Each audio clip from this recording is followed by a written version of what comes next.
and thank her so much for doing this. She's a critical part of the advocate community. She not only has her PhD in biomedical engineering, but has been involved with really a wide range of work in the advocate field once she was diagnosed with cancer. So she's on local IRBs. She's worked with lots of cancer centers around the country.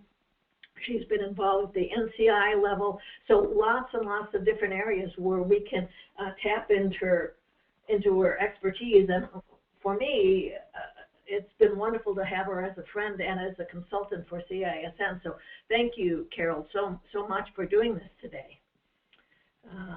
We've just gone through the housekeeping a little bit. Write your questions down, and Carol will stop at the end of each section, and I'll try to unmute you. If not, I'll ask the question.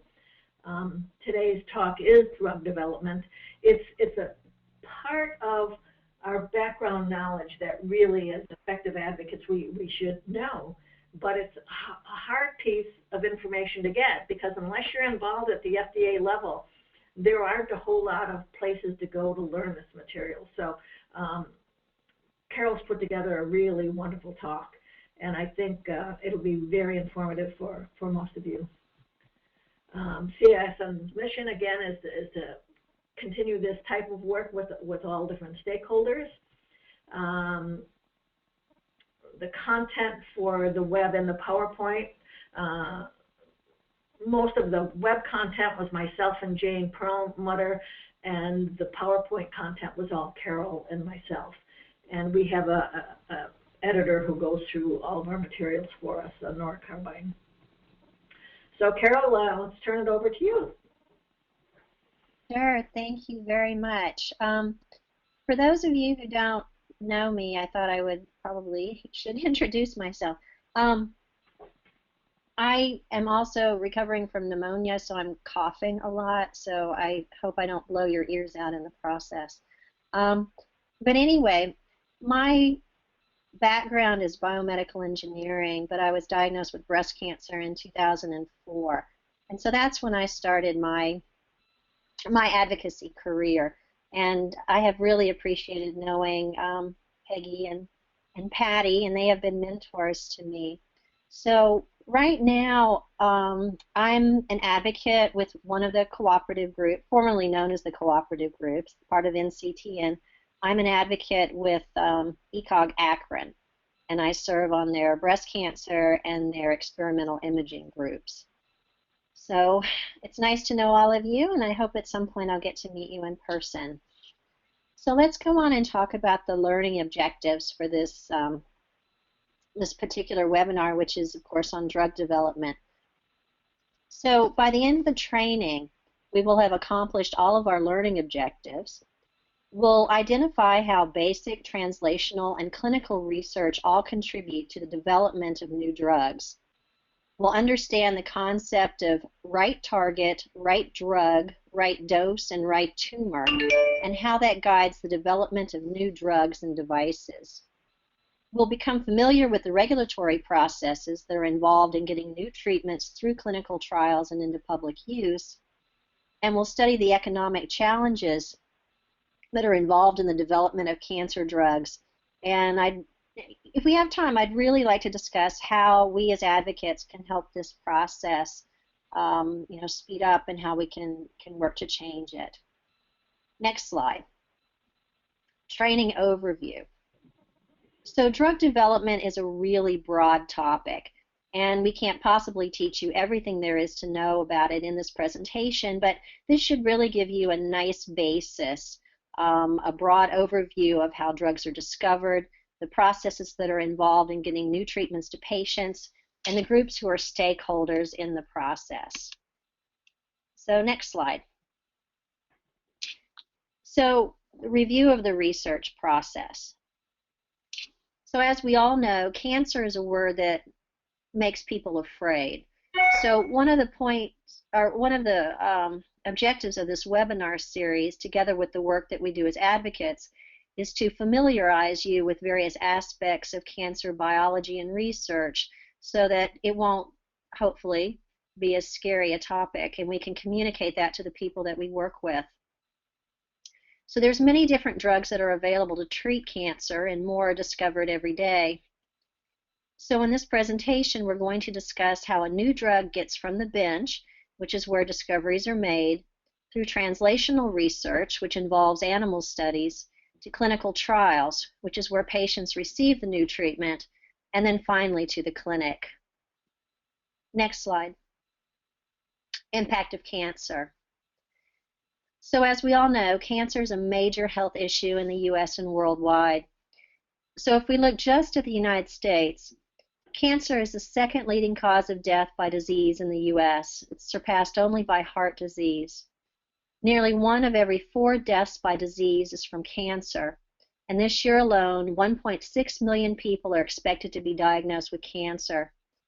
About 577,190 people are expected to die of cancer this year, which is more than 1,500 people per day. The worldwide impact of cancer. So this is the next slide. Cancer is a global health concern. So this figure is from the 2015 Global Cancer Facts and Figures from the American Cancer Society, and it shows the estimated number of new cancer cases in different parts of the world. So the World Health Organization published their 2014 World Cancer Report, and I wanted to read you some facts from that. So cancer figures among the leading causes of morbidity and mortality worldwide, with approximately 14 million new cases and 8.2 million cancer-related deaths in 2012, which was the latest reporting year. The number of new cases is expected to rise by 70% over the next 2 decades. So if the rate of increase doesn't change, the global cancer burden is expected to increase to 21.7 million cases and 13 million deaths by the year 2030. Among men, the 5 most common sites of cancer that were diagnosed in 2012 were lung, prostate, colorectal, stomach, and liver cancers. Among women, the 5 most common sites diagnosed were breast, colorectal, lung, cervix, and stomach cancer. Around 1/3 of cancer deaths are due to the 5 leading behavioral and dietary risks: high body mass index, low fruit and vegetable intake, lack of physical activity, tobacco use, and alcohol use. Next slide, please. Financial impact of cancer care. So cancer has a huge impact on healthcare costs, and these numbers are increasing. We need to reduce the financial cost of cancer care, in part by making cancer treatments more effective. So one of the things that we're going to discuss in this presentation is, why did those costs skyrocket? Next slide. Cancer research. So cancer research is a continuum. It moves from basic to translational to clinical research. So cancer research begins with basic science, which is in the laboratory. Translational research is the next stage. The goal is translating the findings from basic research quickly into medical practice, into meaningful health outcomes.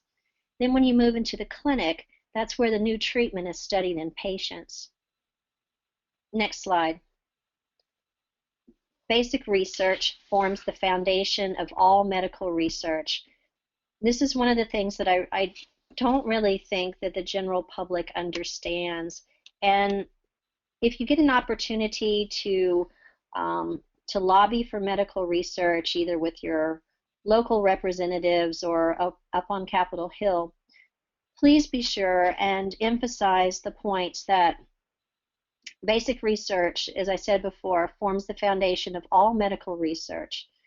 We can't completely focus on clinical research because we wouldn't have any clinical findings if it weren't for this foundation that we've set. So basic researchers ask fundamental questions about cancer cells and their behavior in hopes of better understanding the disease. Sometimes these findings can lead to new treatments. Of course, that's the hope. So sometimes the basic scientist discovers a promising molecule, a gene target, or a promising biomarker, and the translational colleagues, either in academia or in industry, will then research it further. Next slide. In translational research, the drugs are first tested in cells in the laboratory in a test tube or a culture dish. This is referred to as in vitro testing. If the drug is active against cancer cells, it's then tested in animals. This is called in vivo testing, which is Latin for in a living thing. So many questions are asked about the drug during these studies, such as how it behaves in a living environment. All of this information is necessary before the drug can be tried in humans. So information is gathered about the activity of the drug, the absorption, the distribution, how the drug is eliminated, and the toxicity. Next question. So it costs a tremendous amount of money to bring a new therapy from basic research to the clinic. The big question is why? 95% of the experimental medicines that are studied in humans fail to be both effective and safe. So this particular graphic is a little out of date. For example, an article in Forbes in 2013 stated that a company hoping to get a single drug to market can expect to spend $350 million before the medicine is available for sale, and they can expect to spend $5 billion per new medicine. That was B with a billion with a B. Next slide. So how long does all this take? It takes a very long time for most new drugs to make it to the clinic because they must be thoroughly tested at each step along the way. There is a tension between the need to get new drugs to patients quickly and the competing desire to make sure that they're safe and effective. And this means that some people feel that the bureaucracy keeps patients from receiving medicines that could help them. And we may have some people who are listening in today who could talk more about the work that the FDA does and the approval process, but we will talk about that a little bit later in this presentation. Next slide. So this graphic actually does a very good job of kind of showing you the slightly circuitous route that a new medication takes to get from the idea onto becoming a new medicine. So there's obviously very many steps that are involved. It starts with an idea, and after much work by researchers, clinicians, and patients, successful drugs will enter the market. Next slide. Sorry. So clinical research begins with an investigational new drug application. It's called an IND to the Food and Drug Administration, or the FDA. So there's three types of INDs. There's an investigator IND, which is submitted by a physician who both initiates and conducts an investigation. A physician might submit a research IND to propose studying an unapproved drug or an approved product for a new indication or in a new patient population. There's also an emergency use IND. This allows the FDA to authorize use of an experimental drug in an emergency situation that does not allow time for submission of an IND. And then the third type is a treatment IND. This is submitted for experimental drugs that show promise in clinical testing for serious or immediately life-threatening conditions when the final clinical work is conducted and the FDA review is taking place. Next slide. So clinical trials are conducted in a series of steps or phases. Each phase is designed to answer a separate research question. There are 4 phases of clinical trials. So phase 1 is when the researchers test a new drug or treatment in a small group of people for the first time to evaluate its safety, to determine a safe dosage range, and to identify side effects. Phase 2 is when the drug or treatment is given to a larger group of people to see if it's effective, and to further evaluate its safety. In phase 3, the drug or treatment is given to large groups of people to confirm its effectiveness, to monitor side effects, to compare it to commonly used treatments, and to collect information that will allow the drug or treatment to be used safely. In phase 4 are studies that are done after the drug or treatment has been marketed to gather information on the drug's effect in various populations and any side effects that are associated with long-term use. Next slide. Obviously, clinical research is very important. It's a key tool for advancing medical knowledge and patient care. So clinical trials help improve and advance medical care. They can also help healthcare decision makers direct resources to the strategies and treatments that work best. And this graphic is a nice way to visualize the different phases of clinical trials. So that is the last slide before the next section, which is stages of drug development. So do we want to stop for questions?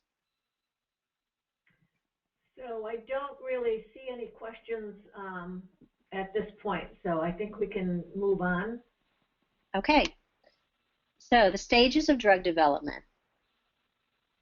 So the path that a drug travels from the research laboratory to your medicine cabinet is usually very long, and every drug takes a unique route. Often a drug is developed to treat a specific disease. And the important use of a drug may also be discovered quite by accident. For example, Retrovir, which is also known as AZT, was first studied as an anti-cancer drug in the 1960s with disappointing results. But 20 years later, researchers discovered that the drug could treat AIDS, and the FDA approved the drug for that purpose in 1987. Next slide.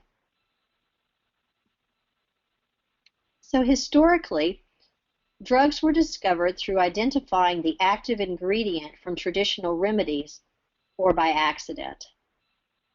Now new drugs begin in the laboratory with scientists, including chemists and pharmacologists, who identify cellular and genetic factors that play a role in cancer. They search for chemical and biological substances that target these factors, called biological markers, and are likely to have drug-like effects. So we're going to talk about each of these stages that are listed here on this slide, in this section. So next slide. Target identification. So drugs usually act on either cellular or genetic chemicals in the body that are known as targets, which are believed to be associated with disease. Scientists use a variety of techniques to identify and isolate individual targets to learn more about their functions and how they influence disease. So these targets can be established, which means that they've been studied before, or new, which means that they have been recently identified. Compounds are then identified that have various interactions with the drug targets that might be helpful in the treatment of cancer. Next slide. Lead identification. So a lead compound or substance is one that is believed to have the potential to treat disease. Laboratory scientists can compare known substances with new compounds to determine their likelihood of success. Leads are sometimes developed as collections or libraries of individual molecules that possess properties that are needed in a new drug. Testing is then done on each of these molecules to confirm its effect on the drug target. So after screening many compounds, researchers focus on whether or not the molecule binds to a target protein. They attempt to confirm a target. They attempt to determine the DNA in the protein sequence. They attempt to elucidate the structure and the function of the protein. They prove the therapeutic concept in animals. They develop an assay for high-throughput molecular screen. They do mass screening and our directed synthesis programs, and then select one or two lead structures. So I know that's getting a little complicated, and we can talk about that later if you guys want. Next slide. Lead optimization. So in this stage of drug discovery, lead optimization compares the properties of various lead compounds and provides information to help biopharmaceutical companies select the compound or compounds with the greatest potential to be developed into safe and effective medicines. Often during the same stage of development, lead prioritization studies are conducted in living organisms, which is in vivo, and in cells in the test tube, which is in vitro, to compare various lead compounds and how they are metabolized and affect the body. Next slide. Candidate drug nomination. So basically this is where we pick the winner or winners. So the fourth stage of drug development is used to identify a candidate drug that meets most of the criteria and passes additional evaluations that include safety assessment, pharmaceutical pre-formulation, and process chemistry studies. Next slide. New biological information. And I know we talked a bit about this in the other talk that I gave. Pharmacogenomics is a branch of pharmacology which focuses on the influence of genetic variation on drug response in patients. So it offers great potential for the identification of new targets for therapeutic intervention.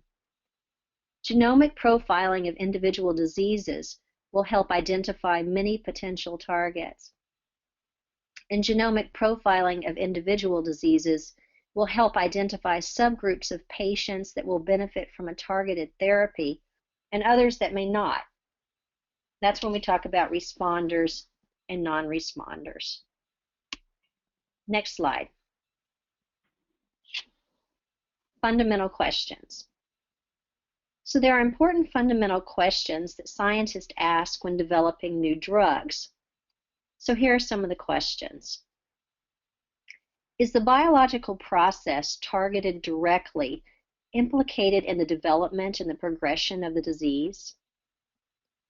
Does the new drug hit the target with sufficient potency to affect the underlying biology? Can this be measured in the laboratory and also in humans with the disease? Can an optimal biological effect dose and schedule be defined based on the measurement of the target, either directly or indirectly? And has the new drug been tested in the right setting? What's the rationale for choosing a particular tumor as a target? So, put more succinctly, are the questions that are here on screen. Is this the right target? Is this the right drug? Is this the right tumor? What's the right drug dose? Is it safe? And importantly, does it work? So that's the last slide before the next part, which is talking about the FDA and the regulatory process. So are there any questions? So we do have a question from Jack. Jack, Jack Whalen, I'm going to unmute you. You can ask a question to Carol. Yeah, can you hear me? I can hear you. Jack, you're not supposed to ask questions because you're a ringer in this. Oh, yeah, yeah, I'm a paid ringer, actually, yeah. Yeah, no, I was going to say that presentation is very timely because many states, including my state of Massachusetts, is considering a bill right now that's forcing biotech and pharmaceutical firms to disclose their actual cost of research and development. They're saying that, you guys are a bunch of profiteers and we really want to see what your cost of research is. And, in your presentation, you talk about basic research. So, I'm coming to the conclusion that it's impossible to quantify the actual cost of basic research. I mean, we can't allocate basic research to particular drugs. Can you help amplify that a bit? Oh, I couldn't agree with you more, because the point of basic research is you have to do a lot of basic research in order to end up with an end product. Yeah. And so I don't even know how you would calculate how much basic research you had to do before you got something that could be moved forward. It's completely a funnel type of effect.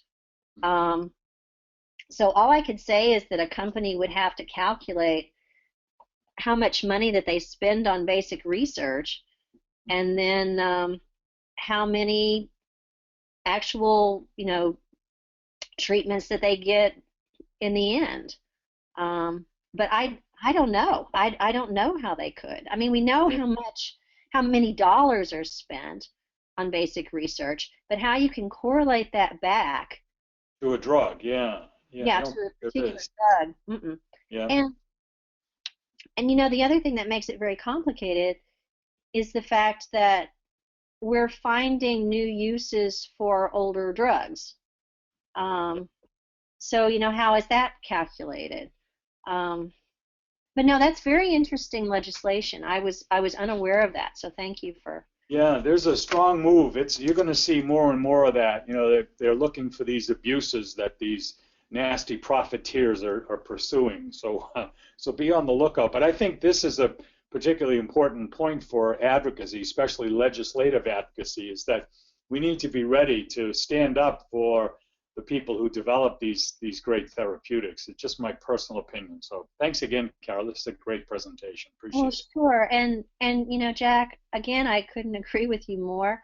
I've had the opportunity a couple of times to go up on Capitol Hill, and it really is important for all advocates to know about the different types of research and to really support not just clinical research, but translational and basic as well, and to be able to explain why it's important and why we can't just shut off basic research for a while, and then start it back up when maybe the government has more money.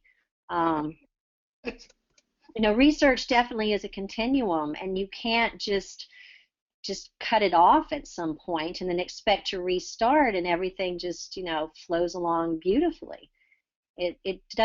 Science doesn't work that way.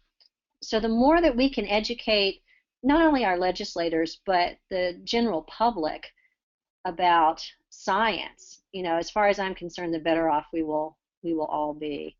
But a lot of remember that this basic research that leads to drug discovery, some of it is done by industry, more and more, in fact, as we're having more of a budget crunch in science. But a lot of it is done in academic settings. A lot of it is done, at the NIH. So it comes from all types of different areas, not just one place. So, should we move on? Well, we've got actually another question, but to build on that a little bit, when I was at UCSF, my boss, Joe Gray, had the advocates speak to postdocs because he was finding even way back 15 years ago that as funding dries up and as it fluctuates, it's really hard to get people to stay in the field because they can go someplace else. Academia, trying to write a grant and keep a whole career going for 30, 40, 50 years, that's really hard to do. So, it's important for legislators to know that funding stream has to be at a certain level and it has to be constant.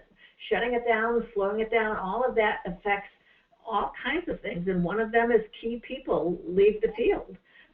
So we have a question from Dorothy, so let me unmute Dorothy. Here we go. Dorothy, go ahead.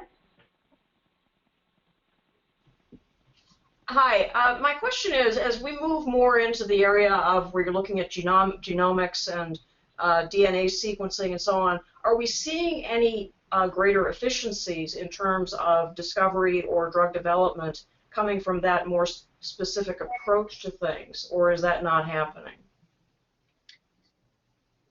So, excellent question. I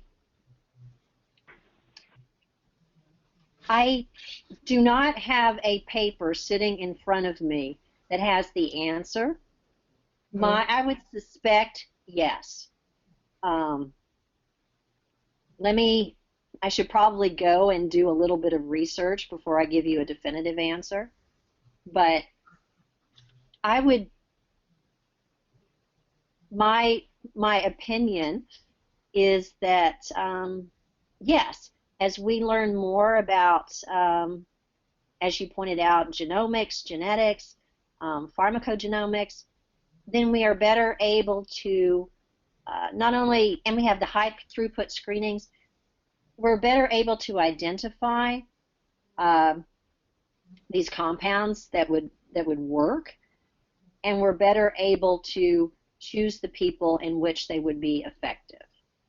It would make sense. It's just a question of do we know if it's working yet.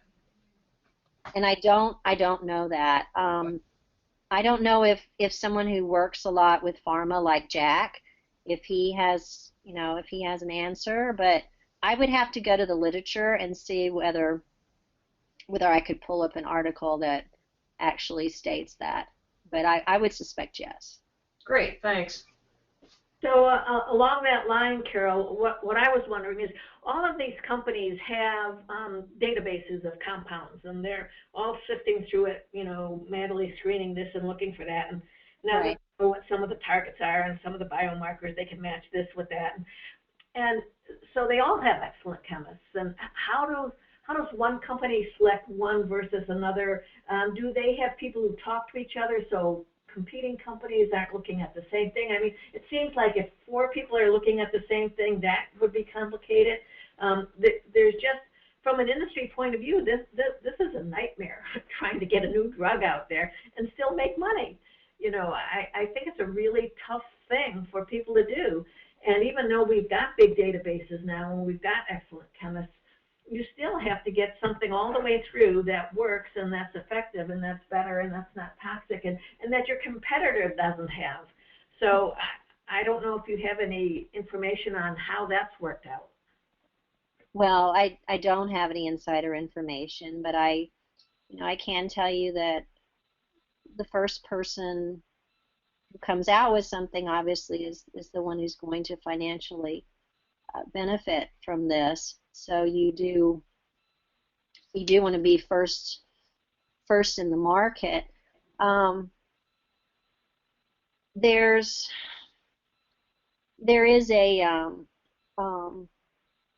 there's a huge push right now in pharma to develop drugs that can be maybe multi-purpose isn't the correct phrasing to use, but that can be used for particular targets that may be spread across different types of cancers. So you may get your drug approved for one type of cancer, but it affects a particular pathway that is also found in a different type of cancer. And so then the approval process is different because you're not submitting an entirely new application. This is one way I think that pharmaceutical companies are working to get a toehold in particular markets, a foothold, I guess I should say. But I have not worked as closely with pharma as I know some of our other advocates have. So I'm interested in hearing other thoughts. Okay, then I'll just ask for anybody who has any information to type it in, and I'll get that off to Carol. But that's it for so far, Carol. Thank you. So now let's talk about the FDA and the regulatory process. And I will say that we have advocates who I believe are on this call who have worked directly with the FDA. As advocates, you can be on FDA committees, and if you have a real interest in this area, I would encourage you to do that. So the Food and Drug Administration, or the FDA, is in charge of the regulatory process for drug approval in the U.S. It's the oldest comprehensive consumer protection agency in the U.S. federal government, and its origins can be traced back to around 1848. Next slide. So although it was not known as the FDA until 1930, it began with the passage of the 1906 Pure Food and Drugs Act, which was a law that was a quarter century in the making that prohibited interstate commerce in adulterated and misbranded food and drugs. So the FDA still makes sure that drugs are safe and effective, and researchers must follow very specific guidelines when testing drugs. And that's my phone, I'm sorry. So researchers and other scientists who are involved in the drug development process, and this includes drug companies, government agencies such as the NCI, and academia, they must receive regulatory approval from the FDA to test drugs in humans and to make them available for public use. So the FDA reviews specific types of applications from study sponsors. So by law, the FDA must review all test results from tests of new treatments to ensure that products are safe and effective for specific uses. So safe does not mean that the treatment's free of possible adverse side effects. Instead, it means that the potential benefits have to be determined to outweigh the risk. Next slide. So the investigational new drug, the IND application, which we talked about before, is the result of a successful preclinical development program. The IND advances the drug to the next stage of drug development that's known as clinical trials or human trials. The application includes preclinical data, manufacturing information about the drug, detailed protocols for proposed clinical studies to assess whether the initial phase trials will expose the subjects to unnecessary risk, and information on the clinical investigators to assess whether they are qualified to fulfill their clinical trial duties. And I will point out, I told you by training I'm a biomedical engineer. Medical devices have to go through a very similar process. So, it's not just drugs that the FDA looks at. They also look at medical devices as well. So next slide. Step 2, after a successful trial. So the data that are gathered during the animal studies and the human clinical trials of the IND, these become part of what's known as a new drug application, or an NDA. So the goals of the NDA are to provide enough information to permit the FDA reviewers to reach the following key decisions: whether the drug is safe and effective in its proposed use, whether the benefits of the drug outweigh the risk. Also, whether the drug's proposed labeling, the package insert, is appropriate, and what it should contain. Whether the methods used in manufacturing the drug and the controls that are used to maintain the drug's quality are adequate to preserve the drug's identity, strength, quality, and purity. And the documentation required in an NDA is supposed to tell the drug's whole story, including what happened during the clinical test, what the ingredients of the drug are, the results of the animal studies, how the drug behaves in the body, and how it's manufactured, processed, and packaged. Next slide. Step 3. The FDA continually monitors the safety and efficacy of drugs even after they are approved. So MedWatch is the FDA's program for reporting serious reactions, product quality problems, and product use errors with human medical products. So if you think that you or anyone in your family has experienced a serious reaction to a medical product, you are encouraged to report it to your doctor. He or she will file a report with the FDA, And you can also do this yourself. So this information is critical to ensure the safety of drugs in the marketplace. And I will add there also is the same sort of thing for medical devices. So next slide. All stakeholders in the drug development process, the FDA, the medical provider, and the patient, must weigh the risk and benefits of the treatment. Ultimately, it's the patient's choice, and his or her opinions, culture, and responsibilities all factor into the decision. For example, one patient may want to preserve his current health state for as long as possible, but may also have family or career considerations. Another may want to maintain her very active lifestyle or continue traveling. Each patient's risk tolerance for the amount of benefit they hope to receive can be affected by a number of these circumstances. So society benefits from well-designed, scientifically valid trials that accrue and retain patients, where the results are analyzed and published, where the research results move the body of knowledge forward. Patients benefit from effective and timely reporting of drug safety issues, influencing and determined by their decision to enroll or continue in a clinical trial, and by their life choices and personal values. Next slide. What is off-label use? So off-label use is the use of pharmaceutical drugs for an unapproved indication or in an unapproved age group, an unapproved dosage, or an unapproved form of administration. About 1 in 5 prescriptions are written as off-label, that is for a use that's not approved by the FDA. So off-label prescribing can make sense if a new use for a drug emerges after it was approved for another purpose. For example, sometimes doctors can take advantage of a drug without having to wait for formal proof, as has been the case with certain medications to treat certain cancers.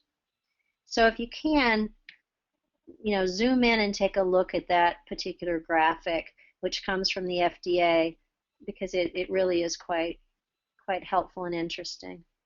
So that's the last slide before the next section, which is economics of drug development.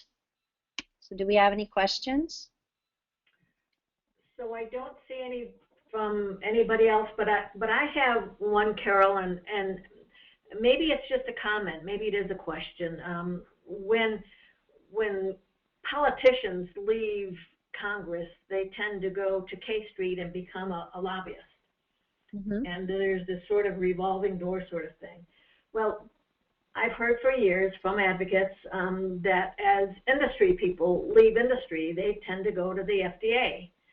And I'm not a conspiracy theorist, but that's why I think it's so important that advocates be on these FDA panels so that we not only get industry's point of view and regulatory point of view, which is supposedly the FDA minus the industry point of view, is they need advocate points of view. And so it's important for us to understand this.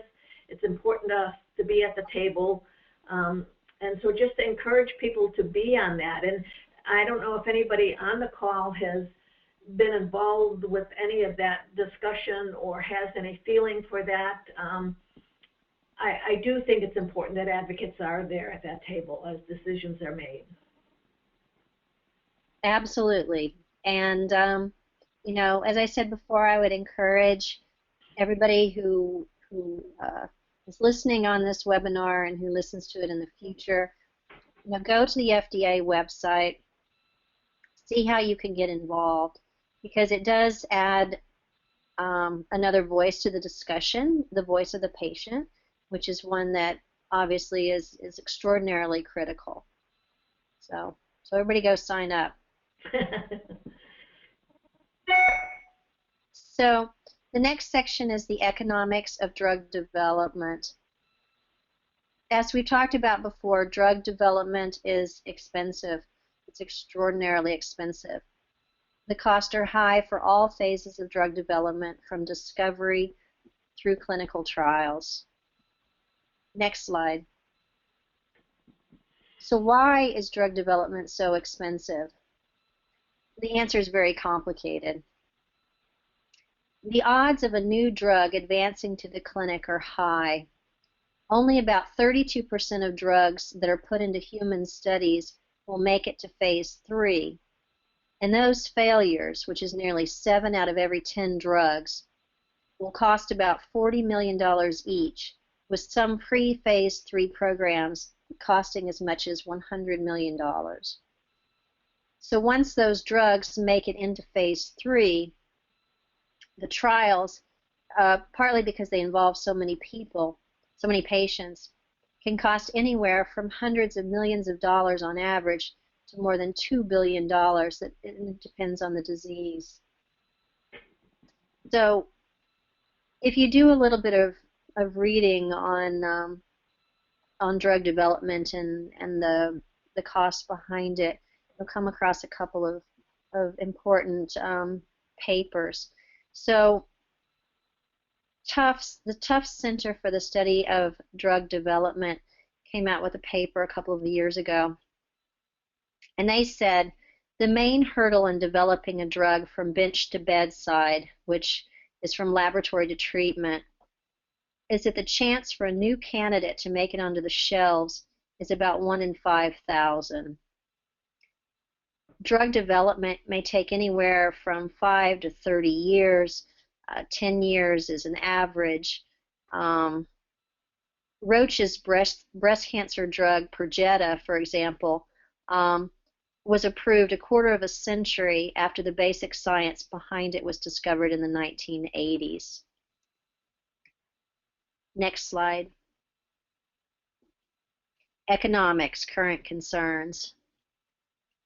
So obviously this amounts to a huge amount of money, and although federal research dollars have diminished, pharmaceutical company spending is increasing. So one potential way to unclog the clinical trial pipeline is to use innovative study designs, such as the adaptive trial design that's used in the I-SPY 2 trial for breast cancer drugs. This trial design has the potential to significantly reduce the cost of drug development and speed the process of screening drugs with the hope of bringing safe and effective new drugs to market more efficiently. So I-SPY 2 was developed to allow the activity of drugs to be assessed much earlier in the research process, potentially enabling drugs to be developed and approved using fewer patients, less time, and far fewer resources. So the goal is to shave several years and hundreds of millions of dollars off the current process. So not only can we affect the economics behind drug development by using new techniques such as the high throughput screening and the genomic information, but also through changing the way that we actually do these studies through different types of trial design. And that is the slide, last slide before the next section, which is stakeholders. So any questions? Nope, no questions. Okay, so we're in the home stretch now. There are many different stakeholders in the drug development process, but patients are at the center of all of the group's efforts. Next slide. So stakeholders in drug development share the common goal of identifying new treatments that will safely extend the lives and reduce the pain and suffering of individuals diagnosed with cancer. The priorities among these stakeholders are diverse, and sometimes they're at odds with each other, however. Next slide. So, as we've talked about before, cancer remains a major health concern. Patients are the stakeholder that should inspire all of the stakeholders to develop better treatments for cancer. And just as a kind of a personal anecdote, one time when I was up on Capitol Hill, I was asked by one of the congressional aides why. He said, I have people come in our offices all the time asking for money for medical research. He said, why cancer? Why is studying cancer more important than Alzheimer's or Parkinson's or heart disease? So, be aware when you do any sort of legislative advocacy, be able to talk about how cancer is a major health concern. Cancer kills more people than HIV, AIDS, malaria, or TB combined. Anyway, next slide, industry. So the goal of drug companies is to develop effective and safe cancer drugs, which will ultimately benefit their bottom line. It's actually been quite a bit written on this, and at the end of the presentation I actually have a reference section where you can go and do a little bit more reading if you want. Remember that industry also has to answer to their funders and to their shareholders. Next slide. Another stakeholder is the FDA, which we have discussed previously. So the FDA approves products that are based on the potential benefit to your health versus the potential harm if that drug is not used. Next slide. So we're all familiar with the NCI, or the National Cancer Institute. The NCI is part of the National Institutes of Health, or the NIH, which is one of 11 agencies that comprise the Department of Health and Human Services, or HHS. The NCI was established under the National Cancer Institute Act of 1937.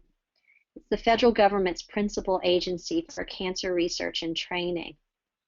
So as a federal agency, the NCI receives its funds from Congress. These funds support research at the Institute's headquarters in Bethesda, Maryland, and in laboratories and medical centers throughout the United States and in other countries. So a very helpful program that is provided by the NCI, which I hope you're all familiar with, is clinicaltrials.gov. It's a web-based resource that provides patients, their family members, healthcare professionals, researchers, and the public with information on publicly and privately supported clinical studies on a wide range of diseases and conditions. Next slide. So doctors and researchers are part of the stakeholder community as well. Researchers who conduct studies that will lead to new and improved therapies may be employed by industry, by government agencies such as the NCI, and by academic centers. So cancer doctors or oncologists stay informed about cancer research and treatment from medical journals, from relationships with drug companies, information about activities at the FDA and the NCI, and through membership in professional associations such as the American Society of Clinical Oncology, or ASCO. Next slide. Patient advocates. Patient advocates play a very important role in the drug development process. Patient advocates are stepping up their role in healthcare and drug development, in funding research, and helping companies set priorities, and by banding together to share their experiences with everything from doctors to therapeutics. The involvement of patient advocacy groups is becoming more important as the leading source of research funding, the federal government, faces budgetary pressures. Next slide. Funders. So funding for cancer research can come from a variety of sources.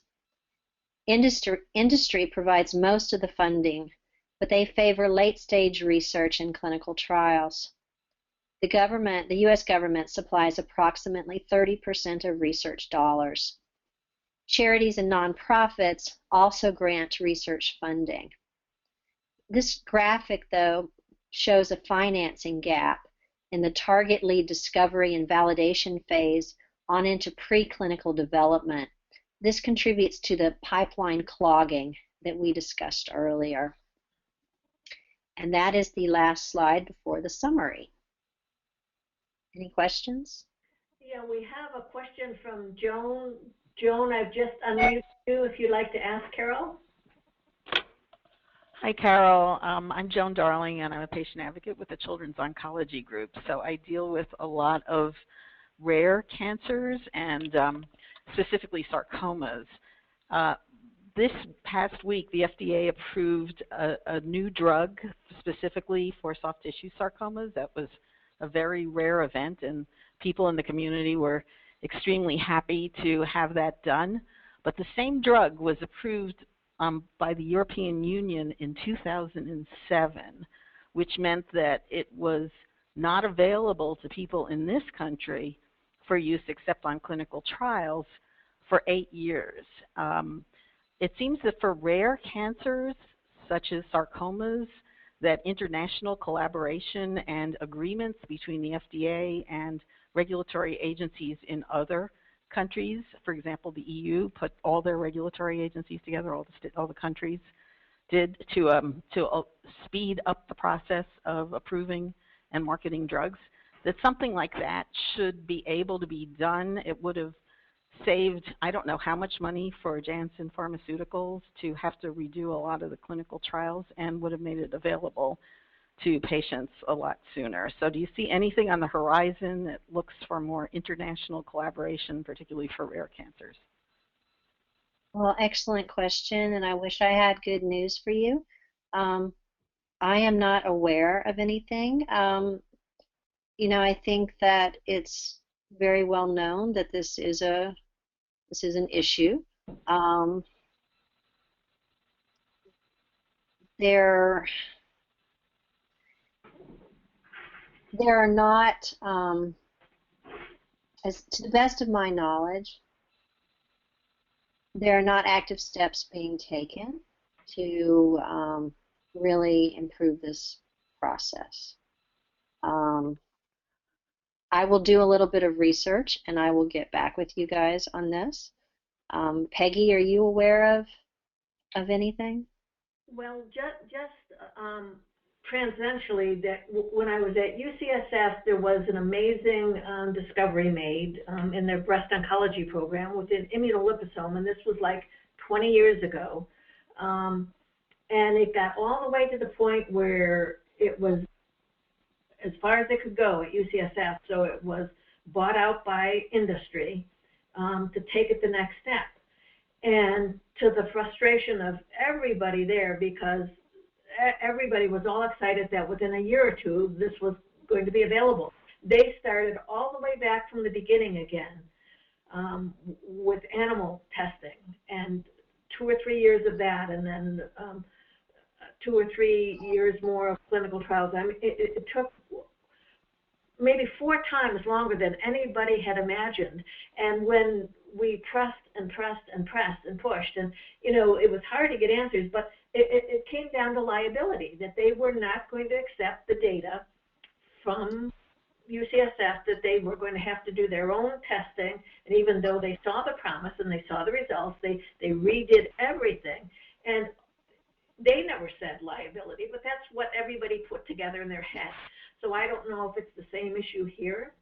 Where no, this would have been the single pharmaceutical. It was the only pharmaceutical company that has this license, you know, that produces trabectedin, which is from a sea squirt. It's one of those unusual kinds of things. It was originally a different drug, a different drug company, but Johnson & Johnson, the Janssen wing of that, purchased it. And I know that they've had to push. I mean, frankly, I think the soft tissue sarcoma community would have marched on the FDA if they hadn't approved it at this point, because it's taken so long compared to what was approved. And it's been in use in Europe, and they know that it is an effective second-line treatment for a lot of people. Well, I think I'm going to interject here and speak for Peggy in that when we talk about liability, a lot of times the information that is used for approval overseas may not meet the FDA's criteria. Yeah. So until the manufacturer, whoever it is, jumps through all the hoops that the FDA requires, it is not going to be approved over here. So, there's been criticism that it really does take too long for the FDA to approve new drugs. Then on the other hand, there have been drugs that have gone through an expedited process, and they have been shown to either not be effective or in some cases be quite dangerous. We in the breast cancer world, we think of the example of Avastin. So I think the FDA sometimes is in a damned if you do, damned if you don't sort of situation. It seems that the European regulatory system does work differently than the U.S. I also know that more and more clinical trials are being conducted overseas because it's easier to do a clinical trial overseas. Everything from patient recruitment to what's required is very different. So we obviously need an overhaul of the system here in the U.S. On a lot of different levels, because it is, the drug that you mentioned, it is horrible is probably an understatement that drug has been available for so long overseas and it was not available for patients here in the U.S. That certainly is not the only example of this, and all I can say is that we as advocates, this is one thing that we should march on Washington about. Why are things so slow? And I don't have an answer for you as to why, because you get as many answers as you do people that you ask. I wish I had more. I know there is not an easy answer. Thank you. Yeah. So, in summary, we're going to mention briefly where we are today in drug development and summarize the key points that we just discussed. So, drug development is lengthy, complicated, as we just discussed, and very expensive. So the major challenges of cancer drug development are that the time from early research to the drug approval can be as long as 20 years. The success rate is only about 10%. The cost to develop a new drug, and this changes according to who you decide to quote, can reach $1 billion, $5 billion. New drug research results in many failures. This costs a large amount of money. The needs of the stakeholders are varied and sometimes conflicting, which we just talked about. And multiple clinical trials must be conducted, and patient participants are needed for those. And those are all necessary for drug approval. So remember, this field is changing quite quickly, with new therapies that are occurring as a result of advances in science. Next slide. So this graphic shows the drug discovery, development, and approval process as we've discussed. So notice the stages of drug development, the type and number of research subjects that are required for each stage, and the success rates. So the next slide, of course, is our disclaimer slide. But then after that, you'll see a list of all of the references that are used for this particular paper if you want to do a little bit more reading. So I will say that I added an additional slide at slide 10, so I need to go back and change the pages of some of these or slides. So I'll get that out to you guys later. But please visit any of the websites that are listed for more details about the topics that we've discussed. All of these references were accessed the first time in August of 2014, and then they were checked this week. So that's it.